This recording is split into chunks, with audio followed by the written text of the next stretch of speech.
That's correct. On page 4 of Exhibit 15, lines 20 through 39.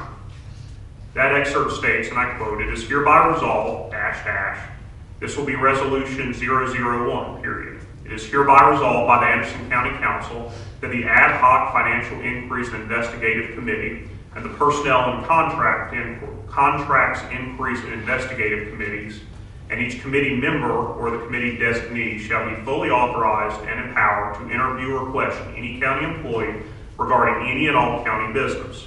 County business includes, but not limited to, review of personnel and financial records, credit card statements, real estate transactions, contracts for services, and any other county expenditures as deemed appropriate by the committee, a member of the committee, or its designee. It is further resolved that the acting county administrator, Michael Cunningham, is hereby directed to inform all county employees to fully cooperate and provide these committees and its members with all requested records or information in a timely manner and without delay, period," end quote. Do you see that? The January 6, 2009 meeting was the first meeting of 2009, was it not? Yes. It was directly after the 3 new members were sworn in, was it not? Yes. What date were you sworn in on? I think it was either can't remember if it was the 4th, I think it might have been the 4th of January. It may have been that same date, and then we went right into a meeting. I can't recall which one it was. Does this transcript not reflect that Resolution 001 had been previously decided upon before this meeting? Yes, it would appear so. Can you turn the page to page 5? I'm going to direct your attention to lines 11 through 13. Do you see where it states, and it's quoting Eddie Morris saying, and I quote, "Yes, comma, ma'am, we will be doing an audit of the county finances and we will be investigating," end quote. Do you see that? Yes. Does it appear that prior to the January 6th of 2009 meeting, a decision had been made that they would be doing an audit of the county finances? Yes. And that they will be investigating? Yes. Does it not appear that both of those decisions had been made before January 6th of 2009? These were things that, when you look back in some of the other documents that were discussed previously was, doing a financial audit. That was discussed clear back in the previous summer. And look back at Exhibit 14, in Item 4, where it talks about audit and personnel and stated duties of each. That's Exhibit 14? Yes, sir. That's the one right over here. Oh, I'm sorry. Okay. All right. Yeah. And that's, in fact, exactly what is occurring in Exhibit 15, is it not? Yes. Look down at line 28 through line 50 on page 5, and continuing on from 1 through 30. And I'll just give you a minute to read that because This is on what? Page 5 and 6. Okay, lines. Starting at 28 down to 50, and then on through 30. Okay. What are we going through? Line what on page 6? 29. Down through 29, okay. I'm going to direct your attention specifically to page 5, line 29. Does it state, and this is Mr. Moore speaking as the chairman, and I quote, "It is resolved that I would like to now propose this resolution.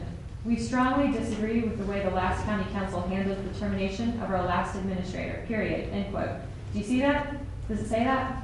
Yes, Now let's look over to Item 4 on Exhibit 14. Okay. On the very bottom of page 5, line starting with line 47, and it says, and I quote, "We were very disappointed in the previous council when a contract was put up before the November the 18th meeting, a contract that was surely secretively fabricated without any input from all council members," end quote. Do you see that? I do. Are you now aware that Mr. Bright, when he represented the county, did in fact receive the input from all county council members? I'm not sure I understand the question.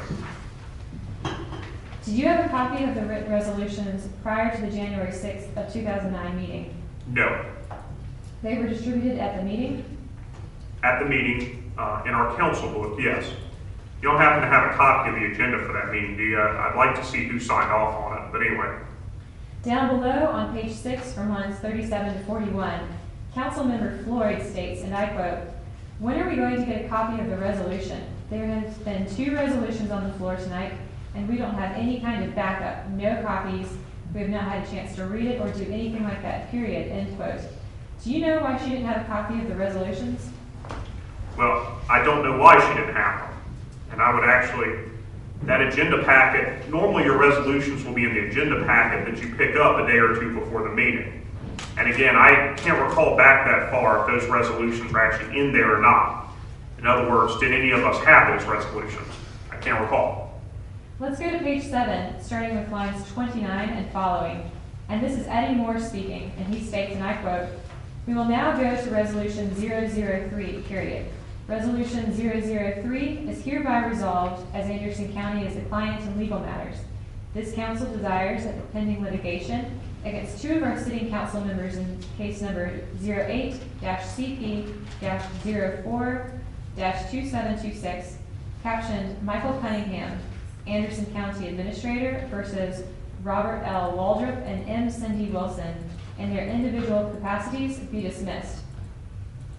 If you look back on Exhibit 14, does item 12 state, and I quote, "Motion to cease all legal actions pending review by council," end quote. Yes, it does. The resolution 003 that we just looked at, does that appear to have been drafted prior to the January 6th of 2009 meeting? Yes. On page 8, lines 6 through 14, relate to resolution 004, and it states, and I'm starting on line 6, and I quote, "The Anderson County Council further resolves to instruct the administrator to obtain a complete listing of each and every pending lawsuit involving Anderson County or any of its employees, period," end quotation mark. It then goes on to list certain information. Does it appear that resolution 004 was drafted prior to the January 6th, 2009 meeting? Yes, it would appear so. When were all of these resolutions drafted? I'd like to know myself, I don't know. Were you I didn't draft it. at this meeting? I was at this meeting. Was it someone in the group that met at Mr. Waldrop's office? It could well have been, yes. Do you know when they drafted the resolutions? I don't know. Look down to page 11, lines 17 through 50, and then it spills over on the following page. I'll be glad to let you read it, but I guess my question generally is, does this reflect that the Next Improvement Law Firm was hired during the January 6th, 2009 meeting? Let me glance through this quickly here, yes.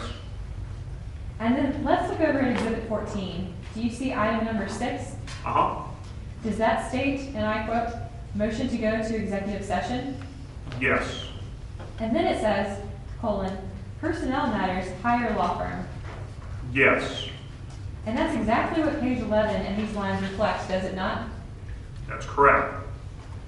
Down in lines 32 through 35, and for that we discussed, and I quote, "And for that we discussed the employment of Robert C. Daniels as the county budget analyst and chief financial investigator from the firm of Green and Company, period," end quote. Do you see that? Yes.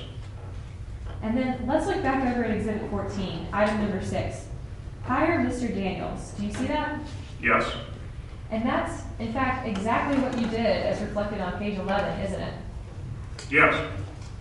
On page 18, lines 15 through 27, that's actually reflecting the actual vote to hire Robert C. Daniel, is it not? Let's see. Yes. And on line 26, on page 18, it says unanimous, does it not? Yes. That means that you voted in favor of it, does it not? Yes. On page 41, lines 9 through 19, Uh-huh. states, from Tommy Dunn, and I quote, "I'd like to make a motion that we freeze all contracts unsigned upon review by council," end quote. Do you see that? Yes. And line 19 reflects that Cindy Wilson seconded that motion, does it not? 19, yes. On Exhibit 14, item number 10 states, and I quote, "Motion to freeze all current contracts prior pending review by council," does it not? Yes, that's correct. Turn to page 43 for me, sir. Actually, go back to 42. We'll start at the bottom of the page. Yes, sir. Okay, bottom of the page, yeah. Line 40, starting with line 44. The record reflects that this is you talking. Yes. And I quote, "Having been assigned to the Finance Committee, I've been thinking about something, and I know at one of the previous meetings that there were ... originally in the budget this year. There were 25 new positions asked for. Those positions were wiped out during the buyout by the previous administrator, so I'm just a little bit concerned about that particular activity. And what I'd like to do is offer either a motion or a resolution to freeze current positions until we know exactly where we stand. Do you see that? Yes. If you look back on Exhibit 14, item number 11, and it says, and I quote, motion to freeze all positions. Yes, freeze. Sorry. All positions, end quote. Do you see that? Yes. And that's exactly what you did. Yes. And that was your motion? Yes. Was that, you don't contend that that was something that you just thought up during that meeting, do you? On this particular motion, this was something that had been discussed way back when the buyout was done, because the 25 positions disappeared. So this was certainly something that I had considered for some time. That was something that was discussed by the group at Mr. Waldrop's office, was it not?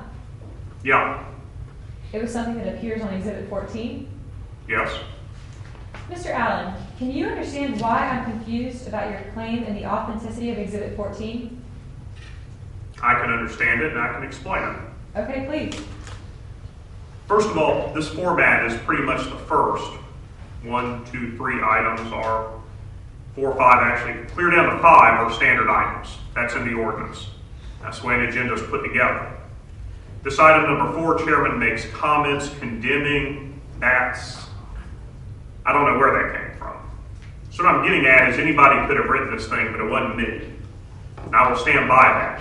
I didn't write this thing because I didn't even, down here, item 6, this makes no sense. And I certainly didn't write any of the resolutions. We get down here to freeze on all positions. That's something that had been discussed because of all the positions that disappeared. And we knew we were in a tight fiscal situation. So that was that's pretty standard. There's no big secret about that particular aspect. But who put this agenda together? I don't know. And that's why I'd like to see the original and see who signed off on it. Gracie Floyd chaired the meeting, so I'm going to guess maybe she signed off on the agenda as the chairman for that night. I kind of find it difficult that she would have signed off on something like this.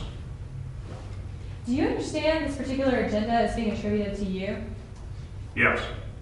Do you understand why, having received this document from a third party, it might cause us to conclude that what occurred at January 6, 2009 meeting had been predetermined chapter, line, and verse? I can see where you would feel that way, but let me ask you, how would you run a meeting if you had no agenda? Well, what we're talking about here is the authenticity of this agenda. And I just want to make sure that you're saying that this was 100% a forged document and that you did not make it. I did not make this. It looks authentic compared to the minutes, but anybody could have done this, and I didn't do it. Do you deny sending this email? Is this the one that's on? On Exhibit 14? Yes. You did not send this email. Is that a no? That's a no. I just want to make certain that the email that is reflected in Exhibit 14, the one that says Tom Allen, Thomas9976 at charter.net, and has the Bates number on the bottom, FE100760, was not sent by you. That's correct. Does anyone else have access to your email account? No, and I don't know if there's a way to get access to it or not. You mean lots and lots of people knew my email address because it was on all my campaign cards and so on for people to get a hold of me. So possibly if somebody was sharp enough and knew how to do it and could get in there and make it look like it came from me, I don't know. I'm not that computer savvy. But they would have had to have done this as of December 24th of 2008, would they not? Yes. Because this email was found in Eddie Moore's Floor Daniel email account, correct? Yes. As a county council member, is it your view that it's Mr. Burns' job to ensure your compliance with the State Ethics Act? Mr. Burns' job? Yes. It's my job. He's our employee. I don't see where he would have any reason or authority to coach me on ethics. Is it Mr. Burns' job to police your statements to the media? No, he never has. I don't see where that would be his job. Does Mr. Burns work for the council? Yes. It would be inappropriate for the underling to police the media statements of his employer, would it not? It would, yes. Bob Waldrop was Was Bob Waldrop who introduced Bob Daniel to y'all? Yes, Mr. Daniel and Mr. Waldrop were friends, were they not? I believe so, yes.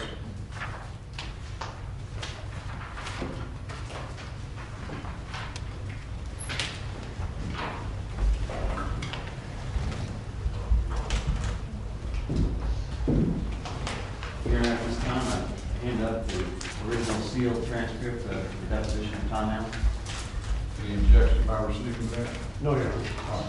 Then we received them, maybe we give them check.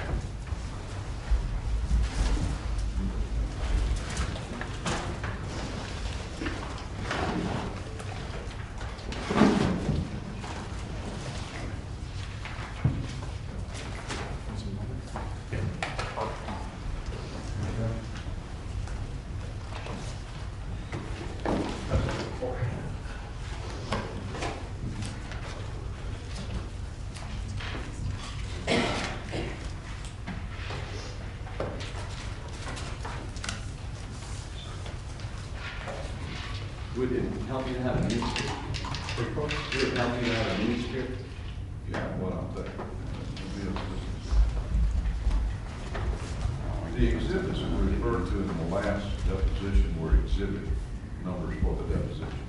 Yes, Your Honor. You remember a little earlier, I gave you a schematic that matches the deposition exhibit numbers to the trial exhibit numbers. Just wanted to be sure, because I once flipped in here trying to locate one of those, didn't see it, so I assumed that was correct. So I'll locate them, I just wanted to be sure I was right about that. May I ask? Yes, ma'am.